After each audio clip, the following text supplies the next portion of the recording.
Hello, Supravo. How are you? Hello, Long sir. time. Hi. Yeah, been a long time, but it's great to meet you again, sir. Yeah, it's great to meet you again as well. Okay, so we'll start this session. The flow, I just talk about the flow. So I basically ask you to talk about your thought process behind choosing an MBA and how you Okay. went about doing an MBA. So what were your 2 years like? Then Okay. what happened like beyond MBA? So how your career was defined because of the MBA? And since you are in consulting, so that makes a very valid, potent question rather. So, what does a consultant actually do? So, if you could just give Beats two me. minutes, What does a consultant actually do? I'm because still a trying to lot of figure that people, out. lot of people want to become consultants, but they have no idea about what a Hmm. consultant actually does. So, Mhm. we'll hear it from the horse's mouth, Sure. and then we'll talk about your preparation, how you should, and you give your suggestions like how you should prepare for the written test as well as for the GDPI rounds. Okay, so Sure. we'll end Sure. with your suggestions, like any tips that you have to give our Hmm. audience. All right, Absolutely. so let's Absolutely. start with that. So can you please introduce like what you are doing from where you did your MBA? Okay, sure. So I am Supravo Palit. I'm currently working with Deloitte as a manager in their analytics and technology team, and I lead the analytics and technology team in the risk advisory practice of Deloitte. Within that, I work in a specific domain called strategic risk, and I did my MBA from FMS Delhi. This was in I think 2014 to 2016. So I opted for CAT on the year of 2013, and then I got into the 2014 to 16 MBA batch full time from FMS Delhi. And post that, I was selected. I was selected by KPMG as part of their on-campus process in 2016. Okay, Spent around 6 years with them long as time. a consultant. Long time, yeah, pretty long time. I was a consultant in the government advisory practice, Okay, and then yeah, and then I opted to to take a more, I would say, analytical route. I opted for a career in analytics and technology, and I made the switch to Deloitte USI, where I currently am, like I said, working as a manager. So okay. yeah, it has been a pretty, I would say, cool and eventful journey post Yeah, my it MBA. has definitely been a very eventful journey. Right. Okay, congrats on having such a nice, well thought out, like well planned journey. So very few people actually think so much when they plan out. So it's very, I mean, it's great that you have been able to think out and flow, go with the flow in that sense. Thank you. So, so let's talk about how. So, why did you choose MBA? So, when you were doing your bachelor's, so did you already have an idea that you had to do an MBA? What made you think that MBA is something which you would like to go ahead Sir, to be very frank, when I was doing my bachelor, I did have the idea that I will go for higher studies eventually. Right now, whether that will be in the field of management or will that be in the field of technology, the MTech route was still up in the air for me. I had not set it in stone as with? of Okay, then, but I was very clear that I wanted to spend a couple of years working post my BTech and then probably make a call, make an informed call. So after I completed my BTech, this was back in 2011. I was a computer yeah, science engineer. I joined Cognizant and I worked there for around 3 years. okay, But during that time, I started molding my thoughts. Like I said, the thought of going for a higher studies was always there. But as I was working, I worked a lot with different kind of professionals who were already, who already had undertaken the MBA journey, and they were right, working as business analysts or senior business analysts as part of the team that I was working with in Cognizant.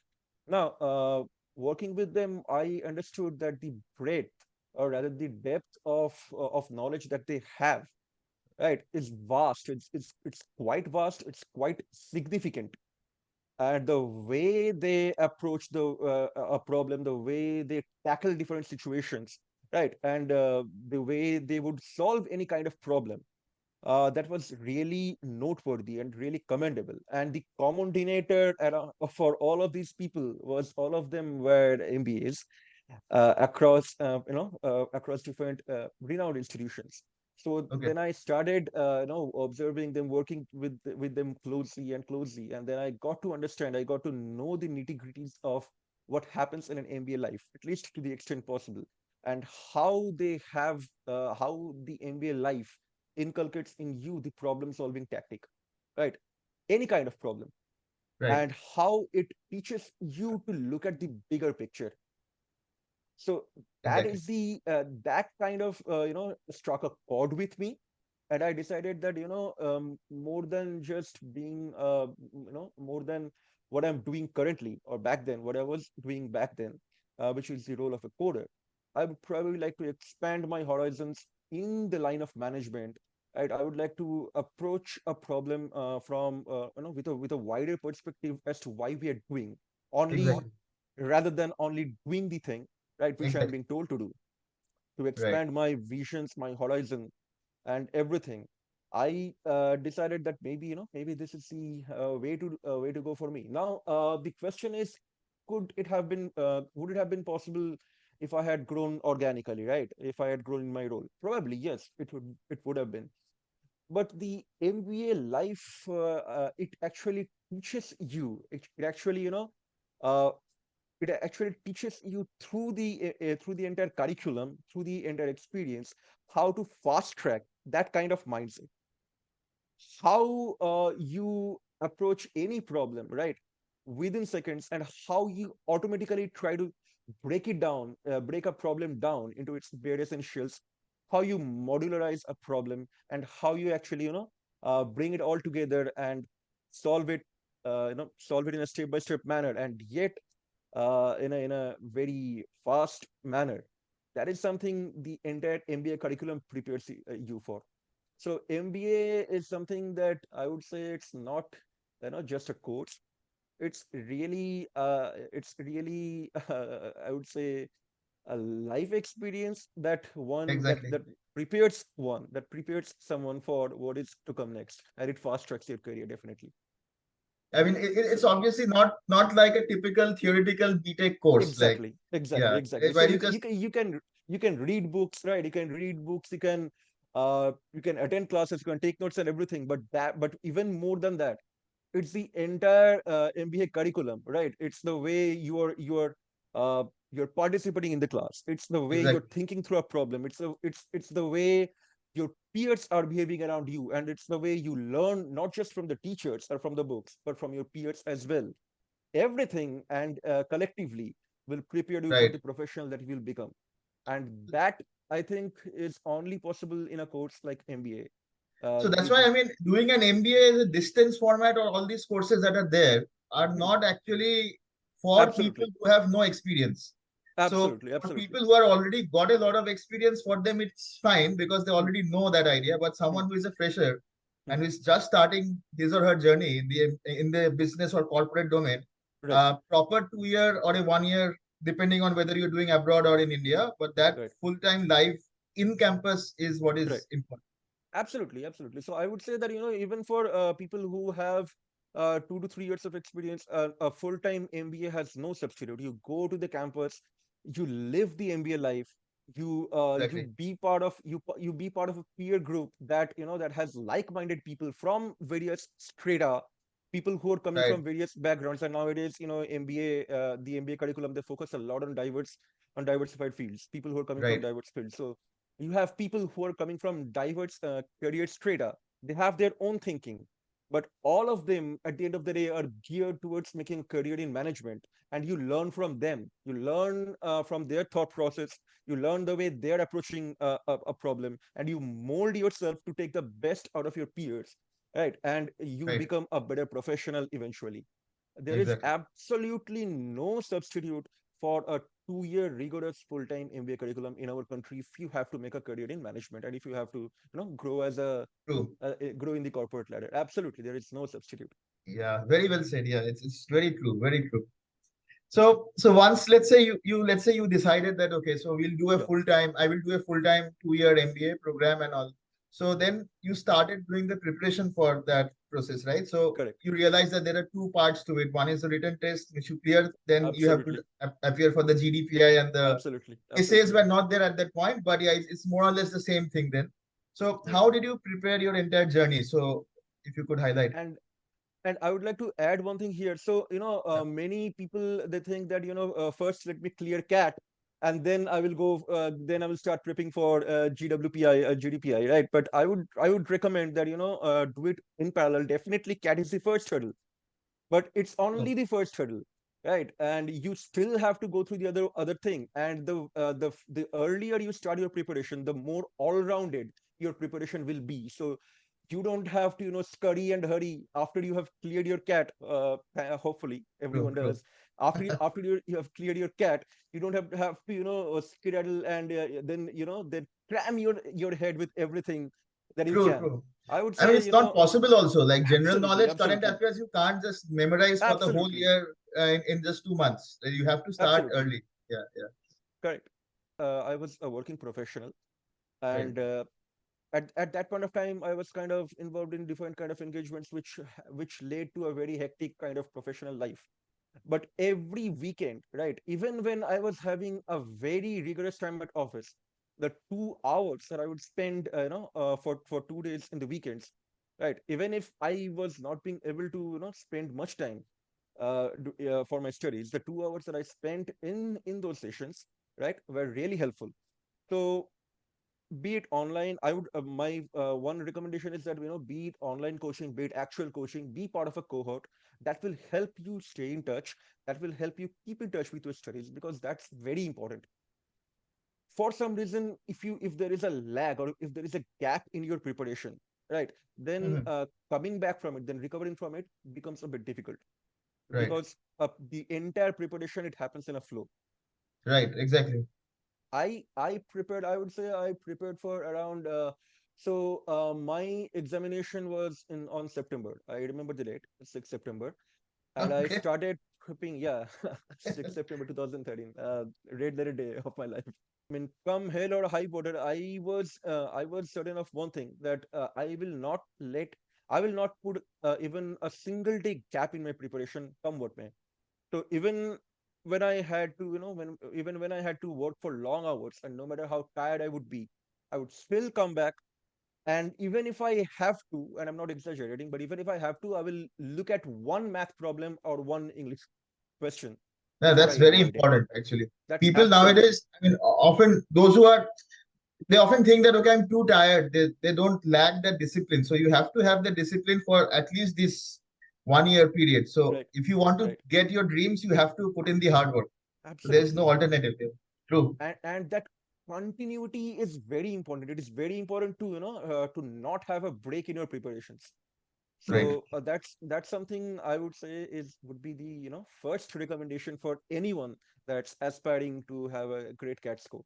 The second one would be to opt for exams, to sit for to take as many as proctored as well as unproctored mock tests as possible.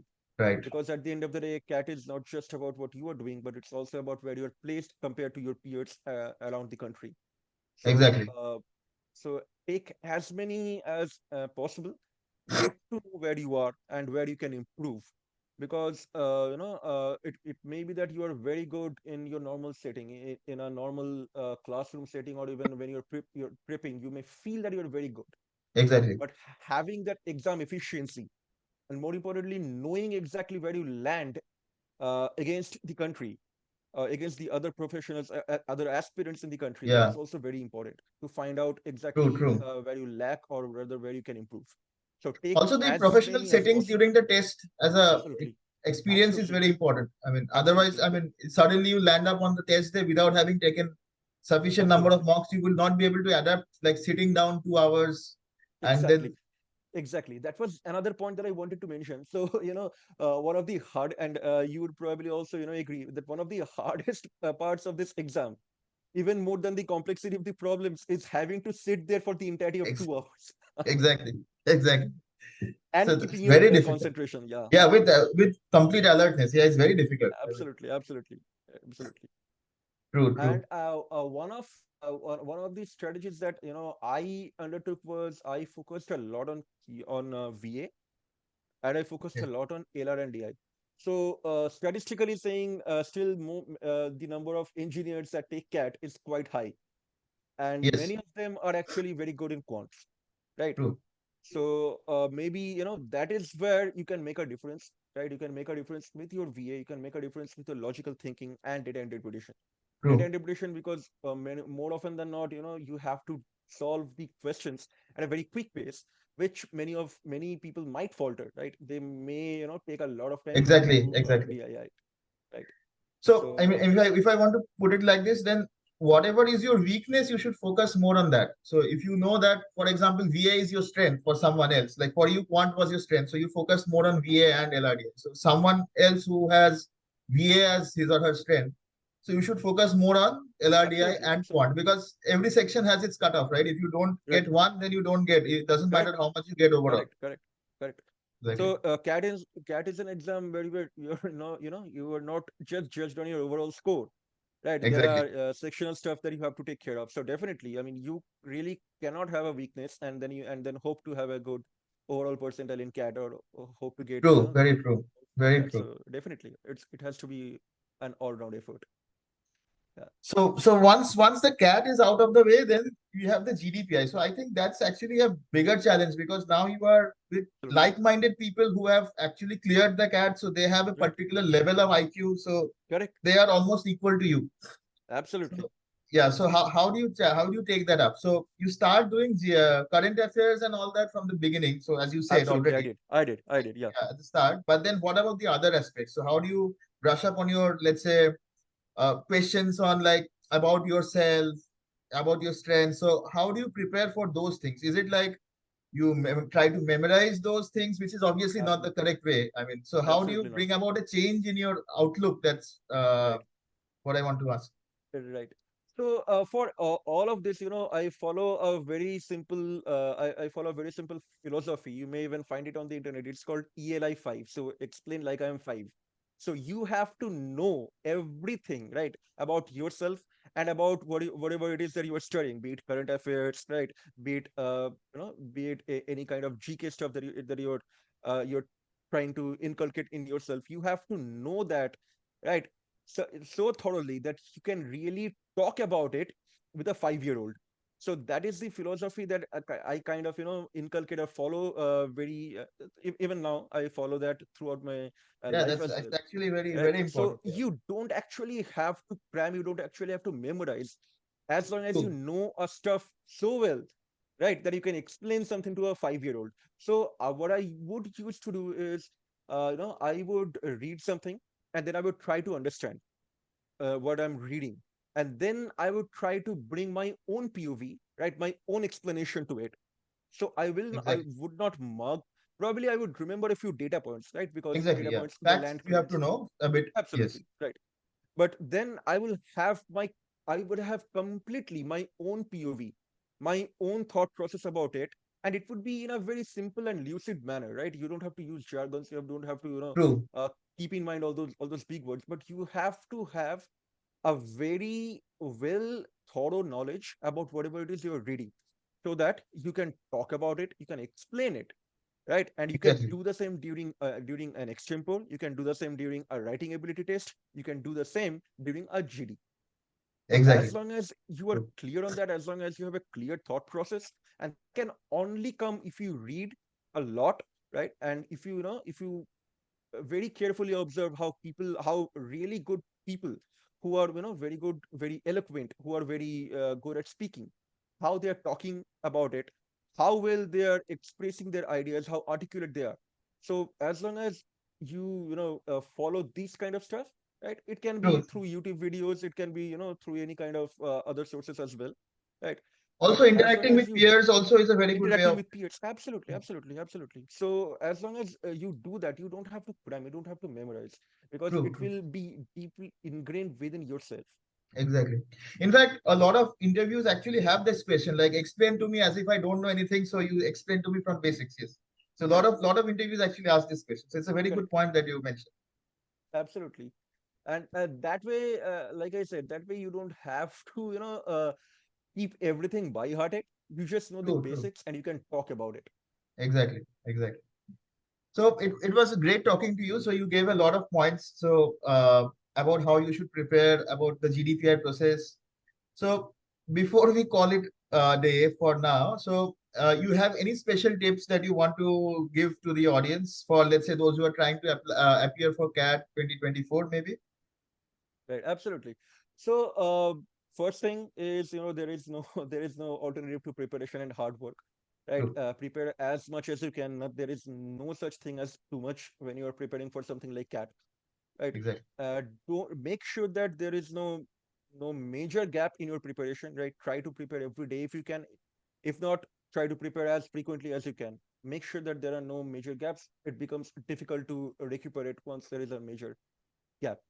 Thirdly would be to undertake as many exams as possible. You need to bring that exam mindset. You need to bring that exam efficiency. You need to know where Exactly. you are as compared to others. So all of this can be possible if you take as many exams as possible, be it proctored, be it non-proctored, right? Uh, Set yourself. I would say set yourself mini goals. I used to do that, Very right? good. Yeah, that's a very good point actually. That Like that people that often keep lofty goals that okay, I'll just complete this entire topic in the next 1 or 2 months. If it's not possible absolutely, absolutely. unless So you make small topics. Only then you see progress. Exactly. right. So be to quote a professional term, be agile, right? Keep your iterations, I would say, in a short burst mode. Set mini goals and try achieving them. As long as you do that, there shouldn't be Exactly. any issues in your overall preparation. And do not keep GWPI preparation till the end, right? Exactly. Obviously, CAT is the first hurdle, but I would say, make your GWPI preparation all rounded as well throughout the year. Read a lot, uh, try to express yourself a lot, whatever form that takes. I used to do it in my own mind, right? Or rather, I would shut the door to my room, and I would simply talk about stuff that I just read, right? Just to see how well I'm being able to express, just to see how well I'm being able to articulate. So do that, and apart from that, all the best to everyone. Okay. Thank you very much for taking out time for this wonderful session. I'll be back getting in touch with you again. So when we start Absolutely, GDPI processes with the actual students who are candidates. So hope to see you then again. anytime, sir, anytime, always. Okay. Thank you very much. Thank Good you. night. Good night. Bye.